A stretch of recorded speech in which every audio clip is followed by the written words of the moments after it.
Bonjour à tous et bienvenue dans cette nouvelle vidéo. Alors aujourd'hui on est à Cognac et on va suivre les visites proposées par Hennessy, le plus grand fabricant de cognac au monde. Allez, suivez-moi. Cognac, c'est ici, en Charente, non loin de Bordeaux. C'est une ville qui a donné son nom au cognac, une eau-de-vie qui demande beaucoup de savoir-faire. Pour produire du cognac, on utilise du raisin que l'on transforme en vin. Celui-ci est ensuite distillé à 2 reprises dans un alambic charentais pour obtenir une eau-de-vie pure et aromatique qui sera conservée pendant plusieurs années dans des barriques en chêne français. Le cognac est un assemblage de plusieurs eaux-de-vie sélectionnés soigneusement par un maître de chai. Maître assembleur de la maison Hennessy, c'est un rôle dans lequel vous devez sélectionner les eaux-de-vie qui vont faire les cognacs de demain et d'après-demain et bien sûr les assembler pour que nous puissions les commercialiser. Je suis la 8e génération de ma famille à assurer ce rôle-là.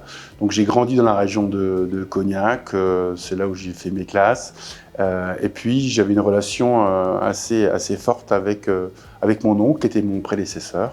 Et donc après avoir grandi dans l'univers du cognac, je suis rentré dans la maison. Mais quand on y rentre, après les choses sont différentes, puis ça devient un métier. Il faut un minimum de 10 ans de pratique quotidienne de la dégustation pour devenir un véritable dégustateur au sein de la maison.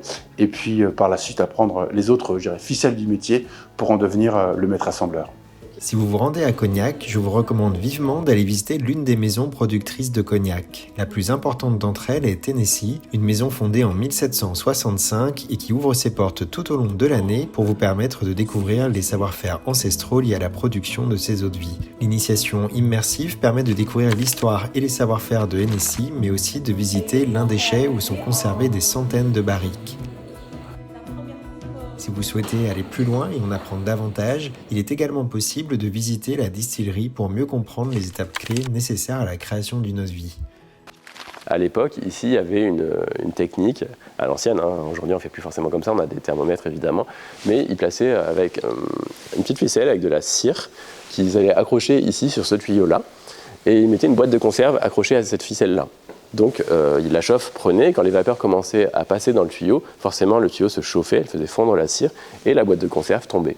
C'est à ce moment-là qu'ils savaient qu'ils pouvaient venir baisser le feu pour maîtriser complètement la chauffe. D'ailleurs, j'ai personnellement eu un coup de cœur pour la visite de la tonnellerie située en plein centre de Cognac où près de 500 fûts sont créés chaque année. C'est une expérience mémorable où l'on peut voir des artisans donner vie à un fût avec des techniques inchangées depuis des siècles.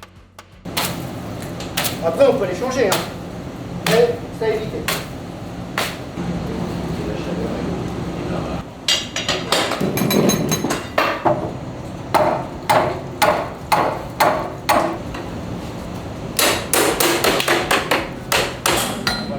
Et si vous avez envie de ramener avec vous un souvenir personnalisé de votre visite, un atelier permet de participer à une masterclass pour habiller une petite carafe de cognac. Pour en savoir plus sur ces différentes visites, rendez-vous sur culturez-vous.com où un article détaillé vous attend. Je vous mets le lien dans la description. Merci d'avoir suivi cette vidéo. J'espère que cette découverte de cognac et du cognac vous a plu et on se retrouve très bientôt pour un nouveau reportage.